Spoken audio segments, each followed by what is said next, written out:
आइए सुनिए, देखिए, समझिए सनातन सत्य। जैसी दृष्टि वैसी सृष्टि, दृष्टि विज्ञान।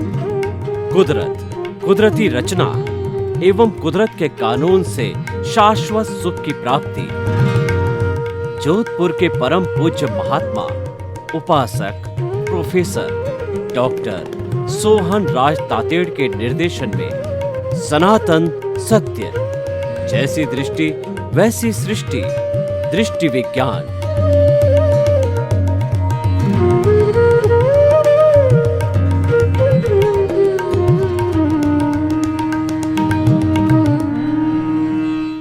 भाई और बहनों, मातृशक्ति को नमन।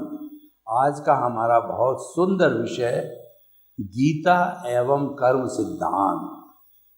गीता युद्ध के मैदान में लिखी गई।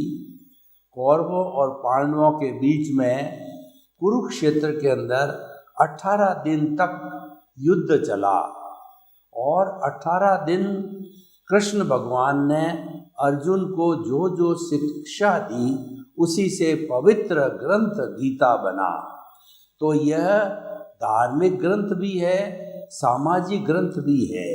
ये हमारे व्यवहार जगत और निश्चय जगत दोनों को सुदृढ़ करने वाला ये पवित्र ग्रंथ है, जो भारत में ही सम्मानीय है ही, साथ साथ में विश्व में भी यह बहुत पूजनीय, सम्मानीय, वंदनीय और स्तुत्य है। भाई और बहनों, गीता के पहले जो 6 अध्याय है वो कर्म योग है। दूसरे 6 अध्याय है वो भक्ति योग है। तीसरे 6 अध्याय ज्ञान योग है।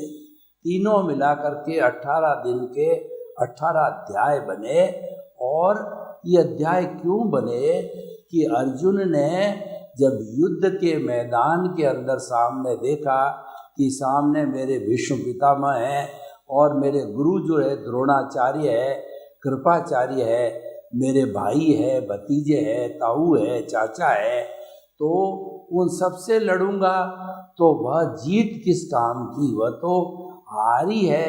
तो उन्होंने कहा यह तो मैं नहीं कर सकता। तो कृष्ण भगवान ने उनको समझाया कि युद्ध थोपा गया है, युद्ध कोई नहीं चाहता है। मैंने स्वयं ने शांति दूत बन करके और धृतराष्ट्र के सामने यह एक विकल्प रखा कि आप 5 पांडवों को एक एक गांव दे दीजिए, क्योंकि वो राजा है, उसी में वो संतुष्ट हो जाएंगे, उनकी कोई विशेष आकांक्षा नहीं है। परंतु राजकुमार दुर्योधन ने अहंकार के वशीभूत होकर के कह दिया कि मैं तो 5 गांव क्या, एक सुई की अणी जितनी भी जमीन उनको नहीं दूंगा। यानी यह युद्ध का कारण बना। कृष्ण भगवान को जो है जेल में डाला गया, बंदी बनाया गया, कृष्ण भगवान का तिरस्कार किया गया, उनको छलिया कहा गया। तो इस तरीके से सब प्रयासों के बाद भी जो है इस महाभारत को रोक नहीं सके। इसीलिए भगवान कृष्ण का यह थोपा गया है। तो उन्होंने उसको भेद विज्ञान कराया कि अर्जुन अलग है और लड़ने वाला अलग है। लड़ाई करने वाला तो अर्जुन है, क्योंकि वो क्षत्रिय है, वो पीठ नहीं दिखा सकता। लेकिन जो है वो उससे भिन्न, अर्जुन से भिन्न एक शुद्ध आत्मा है जो उसके अंदर विराजमान है। यानी उसको निष्काम कर्म की थ्योरी बताई कि कर्म तो करना ही पड़ेगा, लेकिन फल की इच्छा रहित जो कर्म किया जाता है उसमें कर्मों का बंधन नहीं होता है। और जो है उन्होंने दिव्य चक्षु खोल दिए अर्जुन को ज्ञान दे करके उसको आत्मपद पर बिठा दिया, उसको दृष्टि विज्ञान दिया, उसको ज्ञाता दृष्टा बना दिया कि तुम तो इस युद्ध को देखने वाले हो, तुम क्षत्रिय हो, duty for the sake of duty कर रहे हो, तो तुम तो अपने जो है कर्म का निर्वाह कर रहे हो, अपनी ड्यूटी का निर्वाह कर रहे हो, तुम्हारा इसमें कोई लगाव या अटैचमेंट नहीं है। और वह अकर्ता बन गया। सबसे बड़ी बात यह है कि कृष्ण भगवान ने अपने दिव्य चक्षु के द्वारा उसको अकर्ता बना दिया।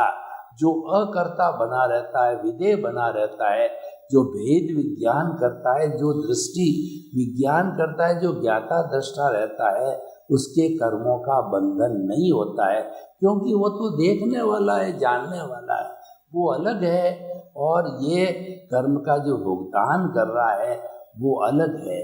जब ये दृष्टि दिव्य चक्षु की प्राप्त हो जाती है, कर्म का बंधन नहीं होता है, तो अर्जुन ने जो है लंबे समय तक युद्ध किया, लाखों लोगों की हत्या की, लेकिन फिर भी उसको दोष नहीं लगा और उसी जन्म में वो मुक्ति को प्राप्त हुआ। क्यों प्राप्त हुआ? कि वह अकर्ता बना हुआ था। तो भाई और बहनों, ये मुख्य बात हमको समझने की है कि कर्म का बंधन कर्ता भाव से होता है। यही गीता कहती है और यही जैन दर्शन कहता है और यही हमारा सनातन सत्य कार्यक्रम कहता है, जिस कार्यक्रम के माध्यम से हम आपको यूनिवर्सल ट्रुथ, सार्वभौम सत्य, ultimate reality of the Cosmos देना चाहते हैं। आपकी जो दृष्टि जो रॉन्ग साइड में जा रही है, उसकी दिशा को हम सही बदलते हैं। उसकी दिशा को सही बदलने से आपको सम्यक दर्शन मिलता है, सम्यक ज्ञान मिलता है और उसकी प्राप्ति से जो है आप शाश्वत सुख की नींव लगाते हो और कुछ जन्मों के अंदर और आप जो है रियल पुरुषार्थ करके और मुक्ति को प्राप्त हो सकते हो। तो इसीलिए जो है अब हम गीता और कर्म सिद्धांत का तुलनात्मक अध्ययन करेंगे। गीता कर्म योग की बात करता है, तो गीता में 3 तरह के कर्म बताए गए हैं। एक कर्म होता है क्रियमाण कर्म, जो कुछ वर्तमान में हम कर रहे हैं, मन से, वचन से, काया की जो कुछ भी क्रिया कर रहे हैं वो क्रियमाण कर्म है। जो किया जा रहा है वो क्रियमाण कर्म है। और कर्म जो है वो पहले भाव तंत्र से बनता है। पहले भाव कर्म बनता है, फिर द्रव्य कर्म बनता है। भाव कर्म जो है चेतना की सत्ता है, यानी भाव है, चेतना ही कर सकती है, जड़ जो है वो भाव नहीं कर सकती। और द्रव्य कर्म स्वयं जड़ है, वो एक एक आत्मा के चेतनामय परमाणु पर कई जो है कालाणु कर्म के जो है प्रदेश चिपके हुए रहते हैं। कई कर्म के परमाणु चिपके हुए होते हैं जिनको कालाणु कहा जाता है। तो वो तो जड़ है, लेकिन भाव करने वाला चेतना है। जैसे भाव किए जाते हैं, भाव को कॉज बोलते हैं, एक कॉज को कॉज कहा जाता है, कई कॉज इकट्ठे हो जाते हैं तो वो बंच ऑफ दी कॉज कहलाता है। और वो पूरी जब बॉडी बन जाती है तो उसको कॉजल बॉडी, लिंग शरीर, कार्मण शरीर और कार्मिक मैटर, कर्मरज, कई नामों से बुलाया जाता। वो सारा जो है वो अज्ञान है, वो सारा राग द्वेष है, वो सारा कषाय है, वो सारा मोह का संसार है। ऐसे उस अज्ञान के कई नाम हमारे धार्मिक ग्रंथों के अंदर मिलते हैं। तो मूल रूप से उस अज्ञान को तोड़ना है, वो गीता का उद्देश्य है और कर्म सिद्धांत का उद्देश्य है। उस अज्ञान को, जो द्रव्य कर्म 8 है और इसकी 148 प्रकृतियाँ है, इसका जितना भी बना हुआ कार्मण शरीर है उसको समाप्त करने से ही मुक्ति मिल सकती है, ऐसी जैन धर्म की मान्यता है। तो ये हो गया क्रियमाण कर्म। और दूसरा संचित कर्म। जब हम क्रिया करके कोई कर्म को करते हैं तो वो कर्म जो है पकने के लिए संचित हो जाता है, स्टोर हो जाता है और वो इकट्ठा हो जाता है। उसी का नाम कार्मण शरीर है। संचय होना, स्टोरेज होना, इकट्ठा होना जो है कर्म करने के बाद में। और जब उसका उदय भाव आएगा, जो है कर्म की 4 प्रकृतियाँ होती है, प्रकृति, स्थिति, प्रदेश और अनुभाग। और जब ये कर्म किया जाता है, मन वचन काया, ये बाहर से चतुष्वर्षी पुद्गल तान कहलाते हैं, तो ये प्रवृत्ति कहलाती है, योग कहलाती है। जब कर्म किया जाता है तो ये 4 भागों में स्वतः ही बंध जाता है। वो होता है प्रकृति, स्थिति, प्रदेश और अनुभाग। प्रकृति का अर्थ होता है कि जैन धर्म की मान्यता के अनुसार 8 तरह के मूल कर्म, ये कर्म की प्रकृति कहलाती है। ज्ञानावर्णीय, दर्शनावर्णीय, वेदनीय, मोहनीय, आयुष्य, नाम, गोत्र और अंतराय। इसमें से 4 जो है आत्मा की घात करने के कारण घाती कर्म कहलाते हैं। वो है ज्ञानावर्णीय, दर्शनावर्णीय, मोहनीय और अंतराय कर्म। और 4 कर्म है सुख दुख की अनुभूति कराते हैं शरीर को। हर शरीर के अलग अलग होते हैं, वो अघाती कर्म कहलाते हैं। वो है वेदनीय, आयुष्य, नाम और गोत्राय, गोत्र कर्म। अब इनकी प्रकृति, उत्तर प्रकृतियां हर एक की अलग अलग होती है। ज्ञानावर्णीय कर्म की उत्तर प्रकृतियां 5 है, मति, शुद्ध, अवधि, मन, प्रयव और केवल। और जो दर्शनावर्णीय कर्म है उसकी 9 उत्तर प्रकृतियां हैं। 5 तरह की नींद होती है, चपला, चपला, चपला और स्तनंद्रा इत्यादि। 5 तरह की नींद, चक्षु दर्शन, अचक्षु दर्शन, अवधि दर्शन और केवल दर्शन। यानी ये जो हमारा केवल दर्शन है उस पर पर्दा डालता है। और जो है हमारा ज्ञानावर्णीय कर्म है वो केवल ज्ञान पर पर्दा डालता है। ये सब पर्दे हैं, ये सब आवरण हैं। इन आवरणों को हटाने से ही हमारा मूल स्वरूप का जो आत्मा है, जो अनंत ज्ञान, अनंत दर्शन, अनंत शक्ति और अनंत सुख का धाम है, वो प्रकट हो जाता है। यानी दिव्य चक्षु खुल जाता है और भानु जो है भुवन भास्कर उदय हो जाता है, प्रकाश ही प्रकाश हो जाता है।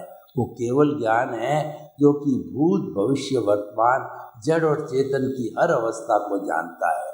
तो भाई और बहनों, ये जो है वह 4 भागों के अंदर कर्म विभाजित हो जाता है। जब कर्म किया जाता है उसी समय प्रकृति, स्थिति का अर्थ होगा कि कितने समय तक ये कर्म आत्मा के साथ रहेगा। तो हमारा मोहनीय कर्म 70 जो है वो क्रोध सागर तक जो है आत्मा के साथ रह सकता है। हर एक की अलग अलग आत्मा के साथ में स्थिति है। और प्रकृति, स्थिति, प्रदेश, इसका मतलब क्वांटिटी। जो जैन धर्म का कर्म सिद्धांत है वह पूरी मैथमेटिक्स है। एक एक परमाणु की क्वांटिटी है कि कितने परमाणु जो है इस जो अर्जन किया है कर्म, उसके कितने परमाणु होंगे। प्रकृति, स्थिति, प्रदेश और अनुभाग। और जब ये कर्म उदय में आएगा तो किस तरह का रस देगा, किस तरह का प्रभाव देगा, किस तरीके से जो है वो रोगी को तड़पाएगा, हंसाएगा, रुलाएगा, ये सारी इंटेंसिटी कहलाती है।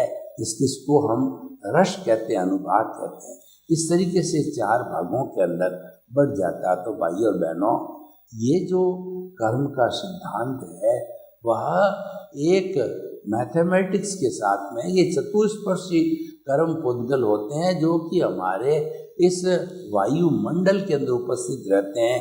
मन, वचन, काया कोई भी क्रिया करता है जिसको कि हम योग कहते हैं, उनकी क्रिया के साथ ही जो है ये कर्म जो है खींच लिए जाते हैं इससे जो है वातावरण से।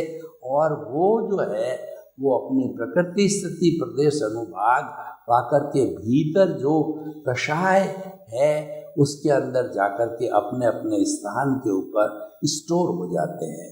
तो ये जो है हमारा जो गीता का जो कर्म का सिद्धांत है वो 3 तरह के कर्म के आधार पर जो पहला क्रियमान हुआ और ये संचित हुआ। संचित तब तक रहेगा जबकि वो पक जाएगा।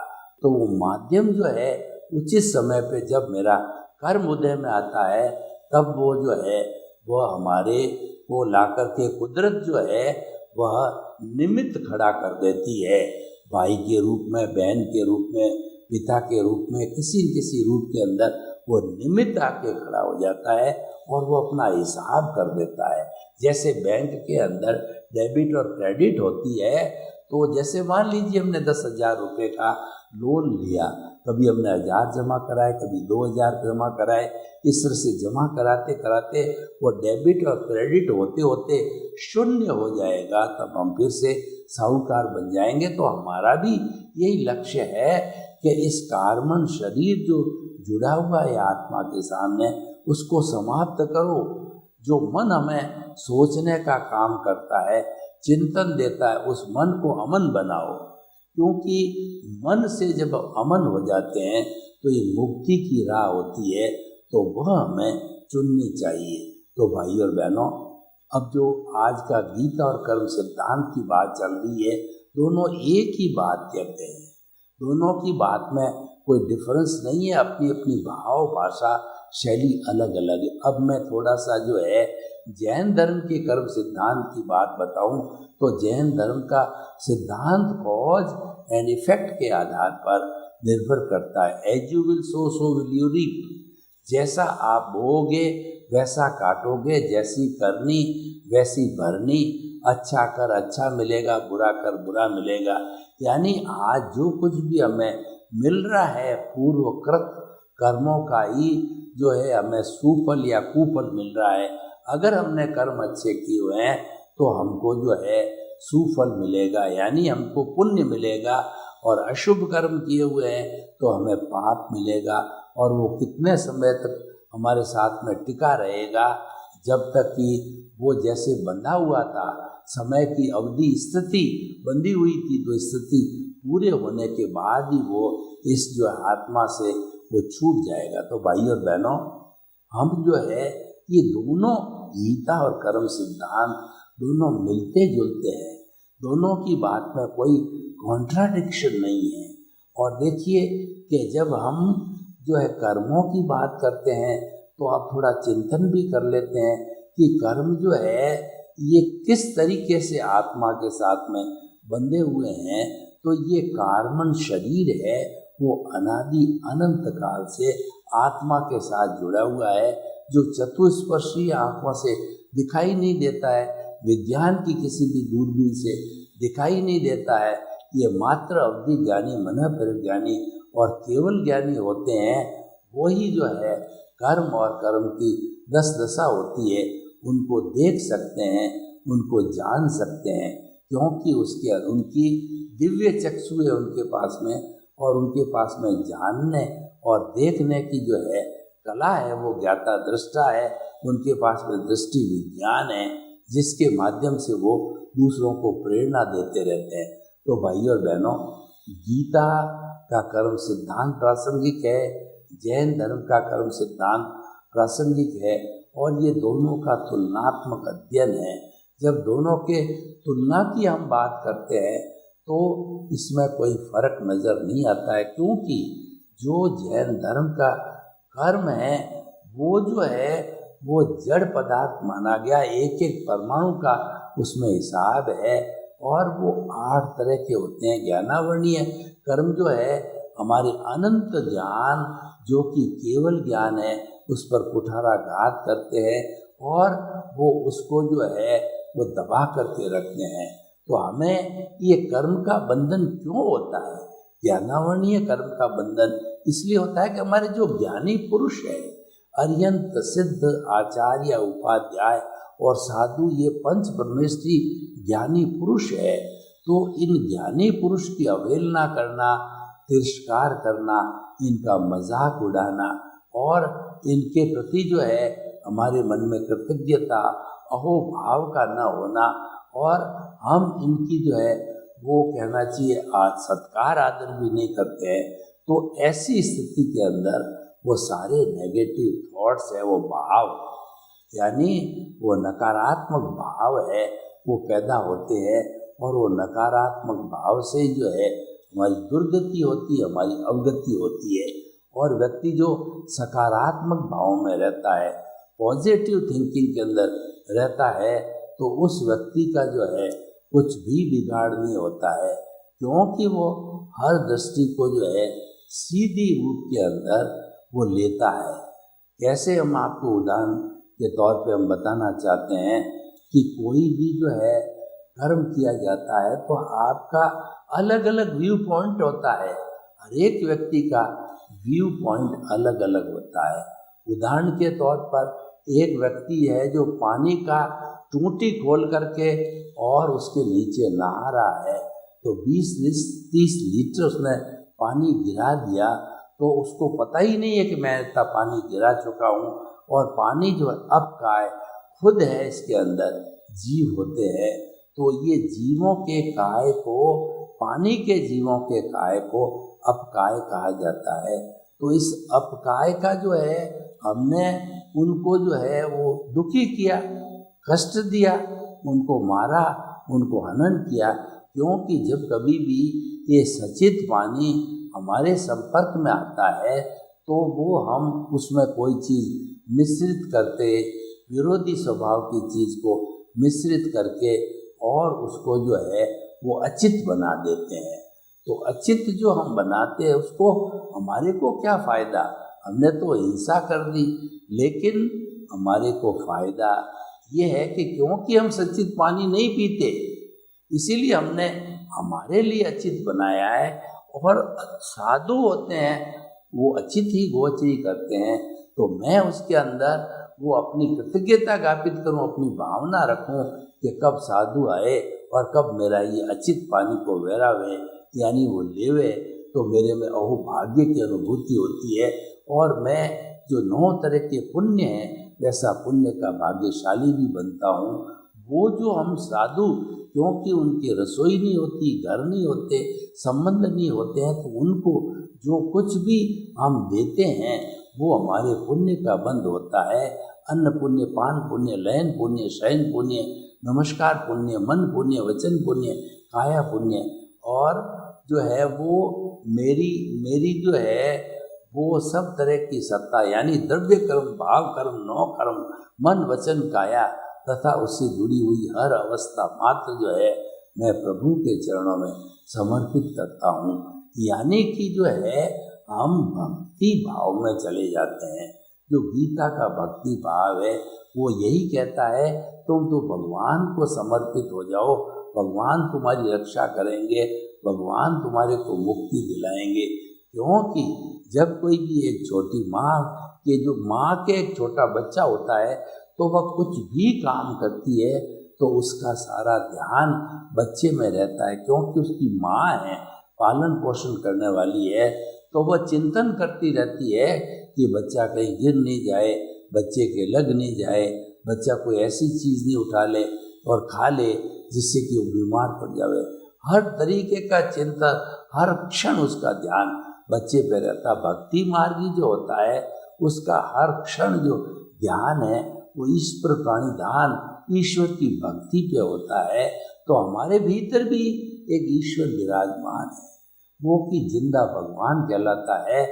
आप उसकी जो है रक्षा करो, उसका सुरक्षा कवच आपको ज्ञान के रूप में, 5 आज्ञा के रूप में मिला है। तो अब आप भीतर के संसार में रह रहे हो, तो भीतर के संसार के अंदर आत्मा के साथ जो जो कर्म बंधे हुए हैं उनको जो है आप काटने की कोशिश करो, देखने की कोशिश करो। जैन धर्म की मान्यता है कि जो केवल देखता है और चिंतन करता है, तो केवल देखने वाले के न तो इस जन्म में कोई कर्म बनते हैं और भविष्य भूतकाल में बंधे हुए कर्म होते हैं, वो भी जल्दी कट जाया करते हैं, क्योंकि उसका नज़रिया राग द्वेष मुक्त का नज़रिया होता है, अज्ञान मुक्तता का जो रवैया होता है।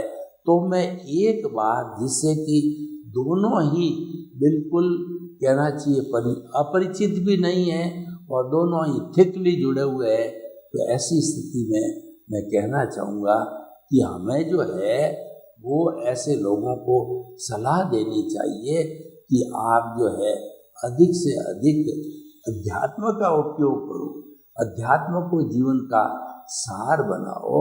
और भाव सत्ता है वो इस अध्यात्म में से ही निकलती है, तो हम उसका उपयोग करें। तो हमारे कहने का जो पूरा आज का जो विषय है वो गीता और कर्म सिद्धांत हम ये बताना चाहते हैं कि दोनों एक दूसरे के पूरक है, कॉम्प्लीमेंट्री है, एक दूसरे को सपोर्ट करते हैं और दोनों का कॉन्सेप्ट व्याख्या भी बराबर है, तो जितनी गीता लिखी गई उस समय में प्रासंगिक थी, उससे कई गुना आज भी प्रासंगिक है। और आगमों के अंदर जो कर्म सिद्धांत आ गया है कि as you will sow so will you reap, जैसी करनी वैसी भरनी, सुख करोगे सुख दोगे सुख मिलेगा, दुख दोगे तो दुख मिलेगा। तुम जैसा जैसी अपनी करनी करते हो, कर्म करते हो, उसके अनुरूप ही कर्म का बंधन होता है और बंधन से फल मिलता है।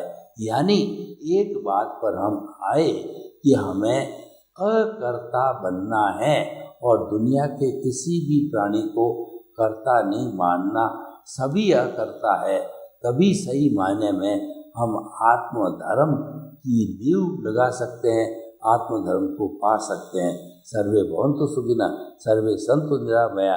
लोक के सब जीवों को सुख मिले, शांति मिले, आनंद मिले, प्रेम मिले, सौहार्द मिले और सभी वसुधैव कुटुम्बकम की भारत में पुनः स्थापना करे। आपके प्रति मंगल भावना। ओम शांति।